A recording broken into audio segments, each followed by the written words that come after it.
swear.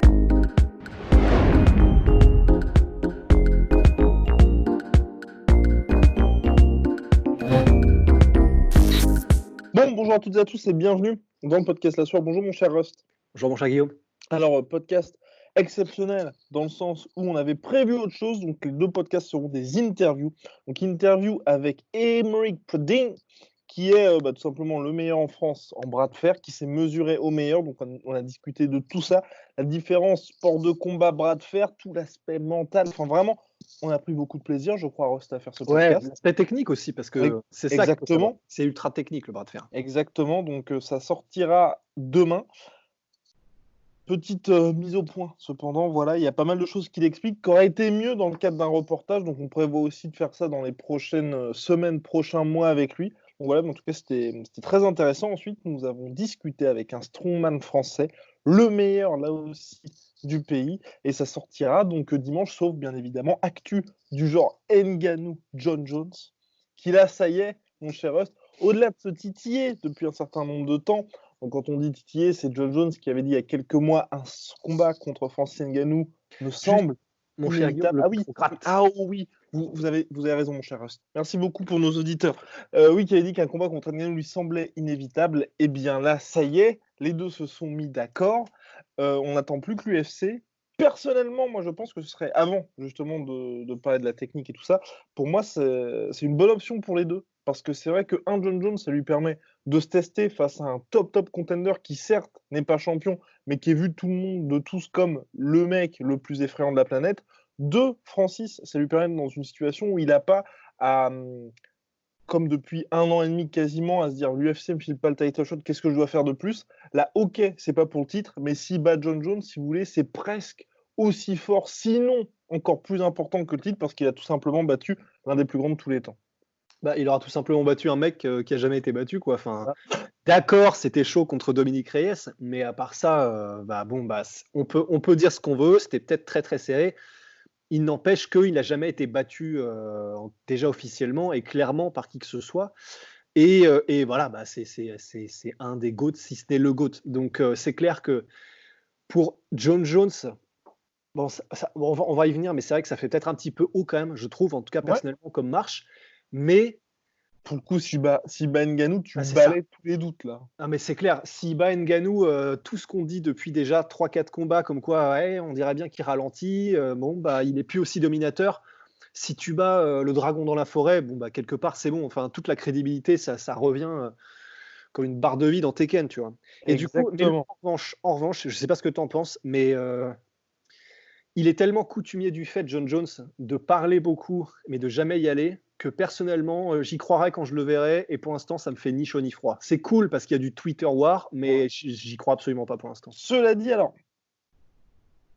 comme d'habitude, donc quand il y avait eu le Miocic et John Jones qui s'étaient justement mis un peu d'accord aussi, là, tu as quand même un truc où les deux font un petit peu pression sur l'UFC. Les deux n'ont pas non plus aussi, à la différence des fois précédentes, de combat évident pour la suite. Et c'est là où moi j'y crois un petit peu plus que d'habitude, dans le sens où Miocic, il avait la ceinture, donc c'était un petit peu compliqué, et John Jones, il avait des contenders évidents à battre. Là, pour John Jones, c'est des combats, ok, il y a Dominic Reyes, il y a Blachowicz, mais c'est deux combats où je pense que l'UFC, s'ils les font, c'est plus, bon, ok, on garde John Jones actif, il n'y a rien de plus à prouver finalement. Et pour Francis, voilà, il est obligé d'attendre la trilogie Cormier contre Miocic, et l'UFC privilégiera toujours Cormier parce que un des plus grands de tous les temps, qui est aussi comme ça avec Dana White, avec l'UFC, car commentateur, et puis toujours irréprochable. Donc forcément, comme les deux, je pense, l'UFC, on l'a vu à maintes reprises, ils ont quand même envie justement de faire rentrer l'argent. Donc plutôt que de laisser les deux sur le côté pendant 6 mois, ils peuvent se dire, bon Francis, il a battu Rozenstruik en 20 secondes, donc finalement il est bon pour le service la semaine prochaine quasiment. Et John Jones l'a plus combattu depuis un petit moment, donc ils peuvent faire ce combat-là. C'est vrai. En plus, ça cartonnerait, je pense, en pay-per-view. Ça cartonnerait. Après, cela dit, je crois que Ngannou lui-même a dit qu'il est chaud. Oui, en même temps, oui, ça revient même. Parce qu'il a dit pas tout de suite, mais il serait chaud en juin, quoi. Mais oui, enfin, ça revient, c'est vrai au même. En revanche, je me demande, c'est vrai que du point de vue de l'UFC, je suis en train de me poser la question, est-ce que c'est vrai que pour eux, c'est plus tellement un risque en fait de mettre John Jones, disons entre guillemets, et prendre le risque qu'il se fasse démonter, parce que maintenant, il n'a plus grand-chose qu'il peut faire en light heavyweight qui rapporterait quoi que ce soit à l'UFC. Parce que les Cormier, c'est terminé. Il n'y a plus vraiment de challenger qui rapporterait de l'argent. Donc, il n'y a plus vraiment de méga fight pour John Jones en light heavyweight qui ferait, je sais pas, mettons, plus de 500 000, 600 000 en pay-per-view. Donc, en fait, maintenant, c'est un peu comme ils ont trait la vache jusqu'à ce qu'elle soit rachitique, tu vois. Donc, en fait, maintenant qu'ils ont complètement poncé John Jones et qu'il n'y a plus grand-chose à en faire, ils n'ont plus, entre guillemets, bien sûr, ils n'ont plus vraiment de risque à prendre, à le mettre contre un monstre et à prendre ce risque-là. Hein. Donc c'est vrai que pour eux aussi, ça se fait.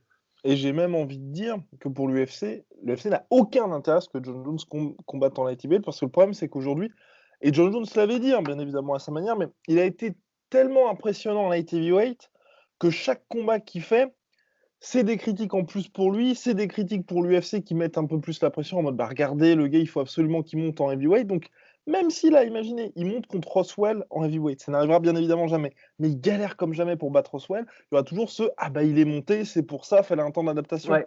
Il galère pour battre Anthony. Enfin, Anthony Smith, c'était impressionnant, mais les gens avaient déjà mis des critiques. Ensuite, il galère contre Thiago Santos, puis contre Dominic Reyes, combat des top contenders. Bah, les gens, c'est presque pire qu'une défaite pour lui. Parce que les gens sont là, bah, regardez le dopage, regardez, il y a une vraie finalement, enfin, il y a un vrai déclin pour John Jones. Là, je pense que l'UFC, Dana White, tout le monde est en mode ok, monte, ou soit, et c'est là où je suis un petit peu. Le seul truc qui, moi, et vous avez été nombreux d'ailleurs à nous envoyer des messages là-dessus, c'est plutôt que le combat contre Ngannou, c'est vrai que le combat qui paraissait plutôt évident, c'était celui contre Adesanya. Et c'est vrai que si John Jones monte contre Ngannou, est-ce que on balaie complètement ça? Parce qu'à mon avis, s'il monte contre Ngannou et qu'il bat Ngannou, la suite logique, c'est le title shot. Ouais, c'est clair. Après, j'ai presque envie de dire, d'un autre côté, je pense que vu ce qu'a montré Adesanya dans sa carrière, il est suffisamment fou pour s'en ficher et aller en poids lourd pour combattre John Jones s'il le faut. Donc c'est l'avantage qu'on a, c'est qu'on est quand même, franchement, il faut le souligner, on est quand même là dans une génération de combattants depuis quelques années dont ça y est, en gros, ils sont prêts à tout, mais dans le bon sens du terme, dans le sens, ils n'hésitent pas à monter, ils n'hésitent pas à se frotter au meilleur, quoi qu'il arrive. Il y a, que ce soit les McGregor, que ce soit les Adesanya, que ce soit les Whittaker, les Holloway, il y a vraiment tout le monde, les Cormier qui monte, qui descend, tout le monde est en mode dans le registre, tant que c'est possible physiquement, c'est-à-dire que Cerudo va pas aller affronter Ngannou, c'est sûr, tu vois. Quoique, on a fait un podcast dessus. Mais 4, Cerudo. Mais 4, ça irait. Mais tant que c'est dans le domaine du possible physiquement, en gros, on est vraiment là dans une espèce de vague où les combattants sont chauds, en fait. Ils sont chauds pour tout, pour n'importe quoi, pour le faire. Donc, je pense qu'Adesanya, ça lui enlèverait pas forcément l'envie et ça lui couperait rien du tout sous le pied si John Jones montait en poids lourd. Du tout. Donc notre cher John Jones, qui là avait déjà émis le souhait donc, de monter en heavyweight pour Brock Lesnar ou justement pour Miocic éventuellement, mais c'est surtout une affaire de gros sous bien évidemment. Avec Francis, il serait assuré que l'UFC mette justement tout l'appareil communication en marche pour faire en sorte que ce soit le choc des titans. Alors mon cher Rust, d'un côté, nous aurons la puissance, peut-être le mec le plus puissant de la planète ou de l'histoire de l'UFC, parce qu'en termes d'athlétisme, c'est assez dingue parce qu'il a Francis Ngannou, ce que n'avait pas Shane Carwin en termes vraiment d'explosivité et le fait de, vous l'avez vu contre Rozenstruik, de pouvoir déclencher 3000 fois trop loin et finalement ça finit par passer. Et d'un côté John Jones, qui est peut-être en termes physiques, athlétiques, le combattant ultime dans le sens où il sait tout faire. Certes, pour l'instant, on peut émettre des doutes sur le fait qu'il soit toujours au top, mais John Jones veut prouver, et là il a l'air déterminé à se dire j'ai envie d'affronter le mec que personne ne veut affronter et qui semble tout simplement imbattable aujourd'hui. Donc est-ce possible? C'est là tout de suite, après il y a un biais de c'est récent, on vient de voir Ngannou, il est sur 4 victoires d'affilée, on a envie de dire il est inarrêtable. C'est vrai que c'est tendu, le match-up est vraiment intéressant. Le match-up est vraiment intéressant parce que, comment dire, c'est un peu ce qu'on espérait avec Anthony Johnson contre John Jones. C'est voilà, qu'est-ce que John Jones peut faire. Donc John Jones peut être plus technique que les plus techniques de sa catégorie. Il peut les dominer quel que soit leur domaine de prédilection. Mais qu'est-ce qu'il peut faire si en gros il se retrouve face à une espèce de tornade imprévisible, un mec qui sort des enfers, tu sais, la fumée qui sort du nez, et en gros qui lui envoie le.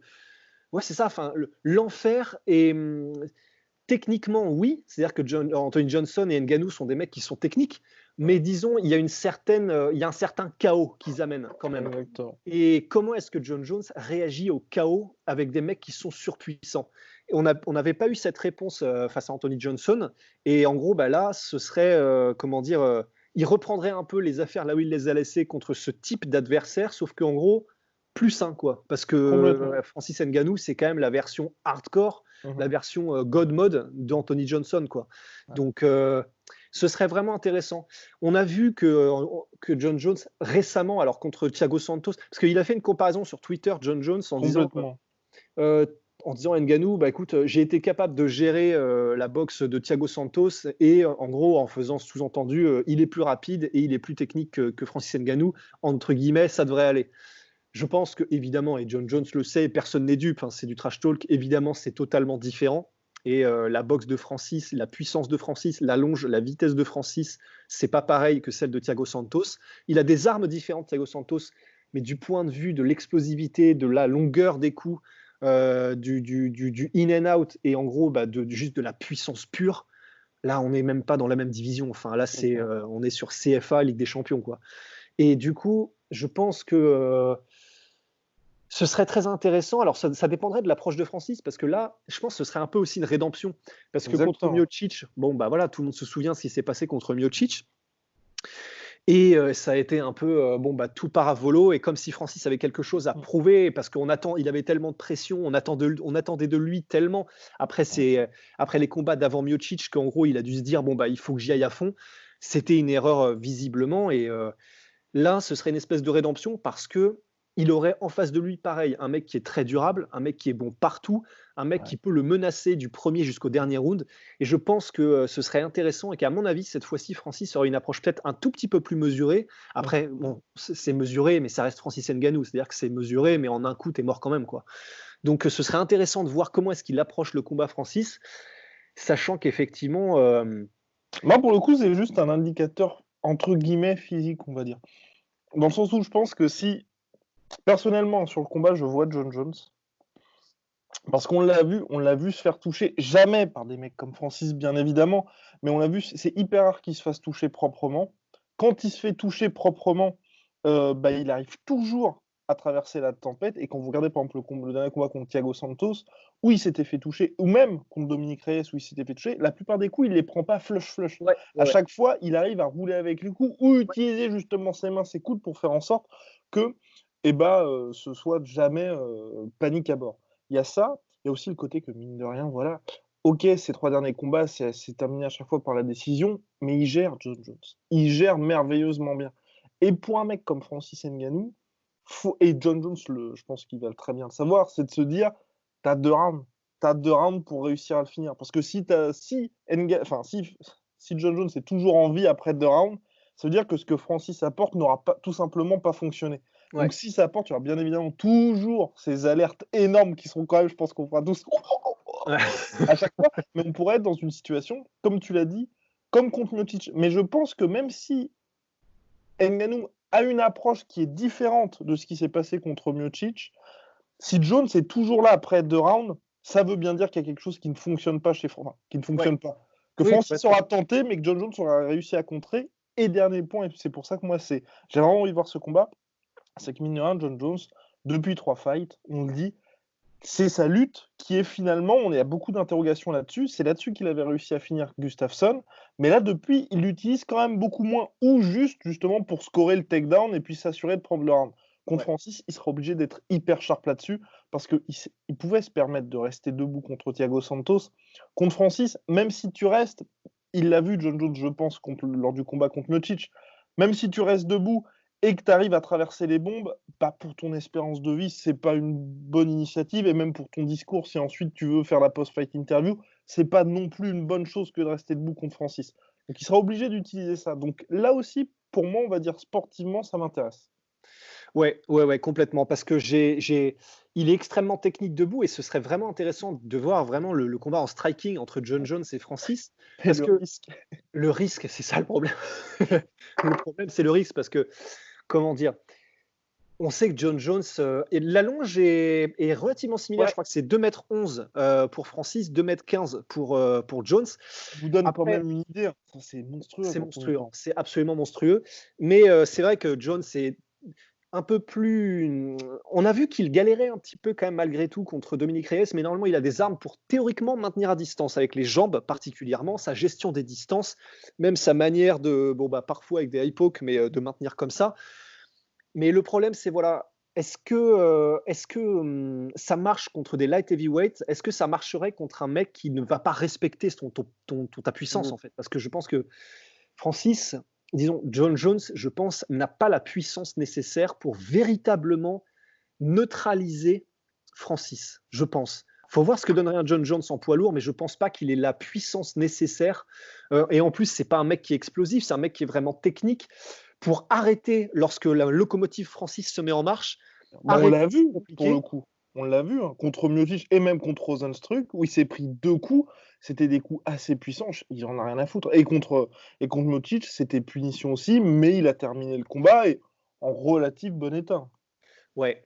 Donc en fait, c'est vrai que debout, ce serait quand même très très très risqué. Et après, c'est vrai que pour ce qui est de la lutte, comment dire, même si, genre, si c'est du clinch, s'il est contre la cage ou s'il essaye de mettre Francis au sol, ça va être compliqué, je pense. C'est-à-dire que même si techniquement il est probablement au-dessus, là on est à un niveau, un différentiel technique et athlétique, c'est complètement délirant. Enfin, c'est Exactement. avec la meilleure technique du monde, je pense que si tu as ce différentiel physique et athlétique, c'est extrêmement compliqué. C'est possible, bien sûr que Mais c'est tout possible. dépend du John Jones qui arrive aussi. C'est pour ça, moi, C'est c'est ça. vraiment s'il arrive en mode John Jones, peu de chance, hein. John Jones de 110 kilos, vrai enfin, tu vois, en mode véritable heavyweight, je pense que c'est très chaud pour Francis. Si c'est Ouais. juste un John Jones qui a pas fait son «cutting» entre guillemets, hein, parce que bien sûr, il aura quand même pris du muscle pour ça, je pense que là, par contre, pour John Jones, ça sera très compliqué. Ouais. Ouais, ouais, non, c'est sûr, c'est sûr. Vraiment, c'est vrai que c'est la grosse inconnue, hein, c'est C'est ça. comment est-ce qu'arrivera John Jones? Parce que si ça se trouve, il arrivera genre, je sais pas, tanké comme jamais et on va voir un nouveau John Jones et on va se découvrir, ça va C'est lui découvrir. terrifiant.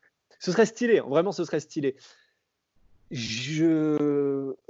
Parce que du coup, s'il veut arriver comme ça physiquement, il lui faut minimum 6 mois, hein. Enfin, pour Exactement. prendre autant de masse et arriver tanké comme ça, il lui faut minimum 6 mois. Parce qu'on a vu avec Ovin Saint-Preux, d'accord, c'est le confinement et d'accord, Ovin Saint-Preux n'a jamais été, ultra dessiné, mais bon, clairement, Oui, là, tu il y a voyais qu'il avait pris, c'était plus en mode flemme de cutter que véritable volonté. exactement, exactement. Après John Jones, c'est vraiment un mec il est pas champion pour rien, il ferait ça à la perfection. Et il ferait ça, il serait entouré des meilleurs diététiciens, des meilleures personnes pour lui donner la carapace heavyweight qu'il faut, mais c'est donc visiblement pas un heavyweight naturel comme un mec comme Francis et c'est là où c'est compliqué. Et donc voilà, faut voir si s'il taffe pas exclusivement, mais s'il met vraiment l'emphase sur la Ouais. lutte, sur intercepter les avancées et les locomotives de Francis, les intercepter un peu en mode GSP pour le mettre au sol, parce que s'il déclenche ses takedowns genre, de nulle part, ça passera pas. Enfin, je pense qu'il faut que ce soit en contre Francis. Donc, s'il travaille ça à mort, et évidemment ça peut le faire, il faudrait qu'il retravaille aussi sa lutte en enchaînement. C'est ce qui lui manquait sur ses Ouais. derniers combats. Et on avait dit que c'est ça qui est extrêmement compliqué en fait, c'est que pour des lutteurs de métier, ben, ils le font tous les jours. Donc, garder cette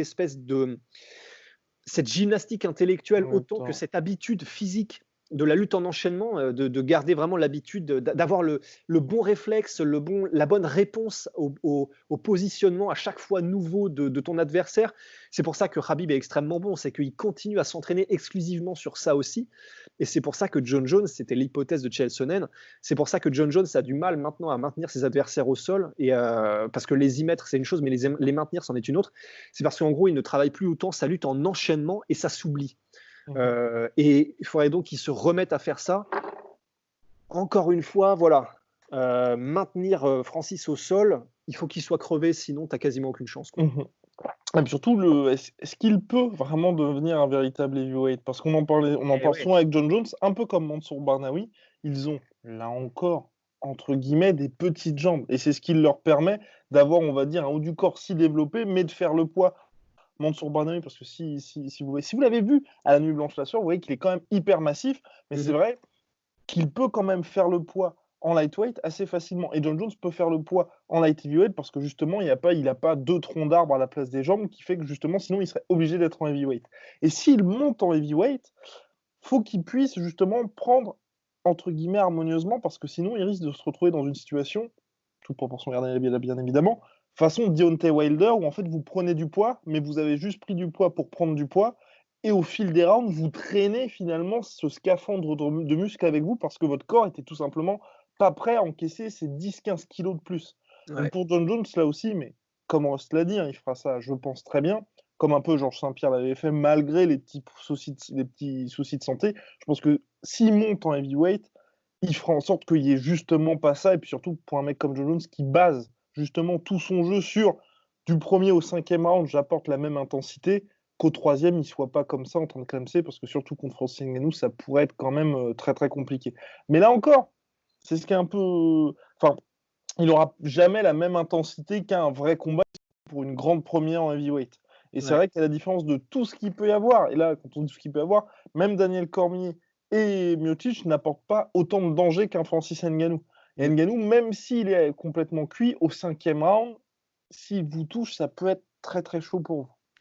Mais c'est ça qui est intéressant, c'est de se dire, un mec comme Cain Velasquez, je pense que ce Ouais. qu'il n'était pas énorme, et il Mm. battait des mecs qui étaient énormes. Et je pense que Cain Velasquez, je me souviens plus, mais je pense que quand il était au top, qui battait les Brock Lesnar, qui battait tout le monde, il était peut-être à 108, 109, 110 kilos, et vraiment, je pense pas beaucoup plus. Mm. Mais après, c'est vraiment aussi une question de style et de morphotype. Exactement. Et c'est quelqu'un qui était petit pour un heavyweight, Cain Velasquez, et qui avait un style qui était, il te colle du début à la fin, c'est-à-dire que bon, bah, contre Francis, déjà, on a vu que c'était compliqué. Mais ça marche théoriquement contre les heavyweights parce que du coup, bah, vu qu'il te colle constamment, tu peux pas vraiment trouver d'espace pour mettre en branle ta puissance de KO. Et en plus de ça, il avait malgré ce qu'on dit, relativement bon menton quand même, Ken Velasquez, parce que dans les combats, par exemple, contre Junior Dos Santos, les 2 et 3, il se prend des trucs énormes et il reste debout. Enfin, donc il n'avait pas non plus un menton de verre, je pense, même si on se souvient des knockdowns contre Cheikh Congo, il y a le KO contre Francis, etc.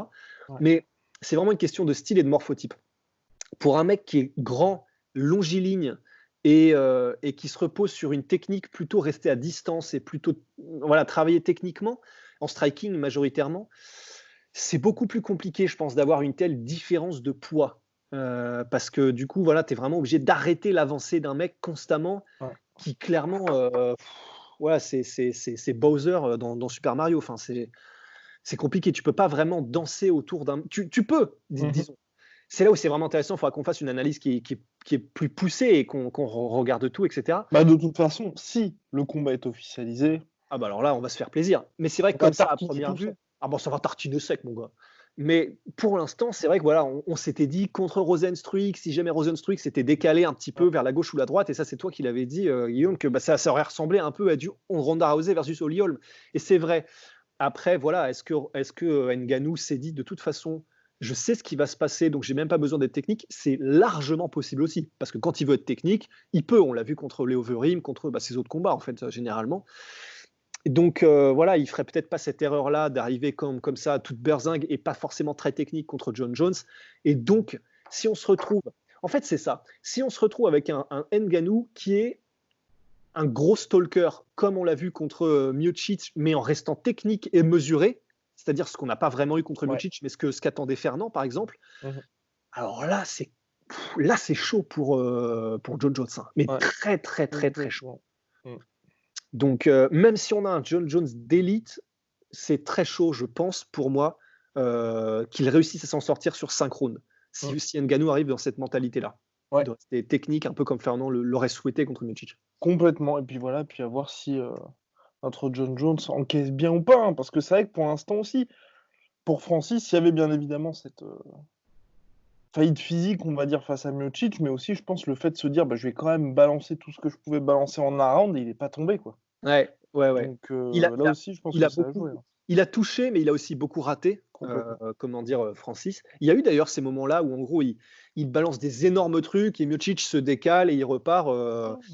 Mais ouais, effectivement, enfin, ce sera Et puis intéressant. on a un Miocic qui était hyper intelligent, ça aussi, parce que. Ouais, Mais bah je oui. pense que là, c'est pour ça qu'on parle autant du combat de Miocic, ça a dû servir énormément Francis. On pense notamment à ce troisième round où Miocic se fait toucher 3 fois de suite, et il a ce réflexe de directement tenter le takedown, et il réussit ce takedown-là, et ensuite, justement, il prend le temps de recouvrer ses esprits. Là, c'est fini pour Francis, et c'était un petit peu la dernière chance pour lui. Et il y a énormément d'autres combattants qui, justement, n'aurait pas eu ce réflexe-là de dire: «Oh putain, ça y est, la panique à bord, boum», et pour Ouais. Francis, et on peut être sûr, pareil, que Jon Jones, s'il est dans une situation comme ça, il fera les bons choix pour éviter justement de se faire face planter comme Ouais. tant d'autres avant lui.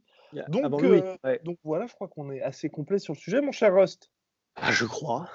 Je crois. Voilà, donc en tout cas, on en parlera si jamais ça Ah ça, s'officialise. N'hésitez pas à nous balancer votre pronostic sur ce combat-là, et en tout cas, oui, pour le fait que ça se fasse aussi, c'est vrai que là, l'UFC, au regard du calendrier, et WMI, AMG, ils ont vraiment besoin de ces gros fights. Donc ouais. Plus c'est gros, mieux ça passe, quoi. ouais, exactement, et puis le fait que les 2 mettent la pression, Ouais, c'est franchement, cool, c'est parce cool. qu'en vrai, on n'a jamais vu Jon Jones, faire ça. Parce que jusqu'à maintenant, moi, je l'ai pas vu dire vraiment: «Bon, bah, ça y est, on va le faire», et puis avec autant d'insistance, parce que là, ça a été sur Twitter, et les 2 ont ensuite posté sur Instagram. C'est vrai. Moi, je sais pas trop, quoi penser parce que Jon Jones, voilà, comme on l'a dit au début du podcast, il y a beaucoup aussi de comment on appelle ça déjà? D'opérations sous faux drapeau parce qu'il faut faire parler de lui et cetera. En plus, on peut se demander, au vu de ses dernières sorties extrascolaires, s'il y a aussi le confinement qui joue et il a envie de faire parler de lui et il sait pas trop quoi foutre et il s'ennuie dans sa vie. Honnêtement, on sait pas à quel point ça peut jouer aussi. Mais voilà, c'est vrai qu'en revanche, c'est quelque chose qu'on n'a pas encore vu. Ça, il a l'air de le prendre cette fois-ci sérieusement. C'est pas un peu comme ce qu'il avait fait avec Miocic en mode Ouais.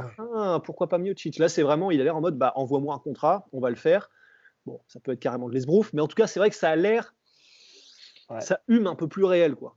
complètement. La balle est maintenant dans le camp de l'UFC, et pour être complètement complet sur le sujet, je pense aussi que ça servirait à l'UFC pour cette fameuse catégorie light heavyweight où là, clairement, tu fais un titre intérimaire entre Dominic Reyes et Blachowicz, et comme ça, tu redonnes un semblant de crédibilité au top contender, parce que Là, vous qui suivez l'UFC, vous savez qui sont ces 2 mecs, mais pour le public américain, c'est ah, beaucoup plus compliqué. Donc vous avez ensuite, vous faites: «Ah tiens, Jones redescend contre le champion intérimaire, ah OK». ouais, ouais. Bah limite, ou alors tu fais la ceinture tout court, hein, enfin. Parce que si Tu Jones monte, Bah oui, t'es un mais peu si Jones. obligé. Ah non, je pense que tu laisses le truc, parce que là aussi, financièrement, tu fais le champion light heavyweight qui monte, donc tu lui Mmh. laisses sa ceinture contre, Oui, ouais, c'est Ngannou, le vrai, mec c'est le vrai, plus c'est vrai. effrayant. T'as raison, c'est vrai, c'est vrai. Ah, puis ensuite tu tentes le truc champ pour, Jon Jones. Oui, c'est vrai et puis en plus, non, tu es gagnant dans tous les cas parce que du coup, s'il se fait mettre KO par Francis et qu'il redescend en light heavyweight, c'est en mode: «Ah ça y est, il est prenable, il a été mis KO», donc ouais, effectivement. Effectivement. Bon allez, mon cher Russ, big shout out to my sweet protein. Ma Moins poutine right there. moins 38% avec le code la sueur. À la prochaine. Prochain. Swear.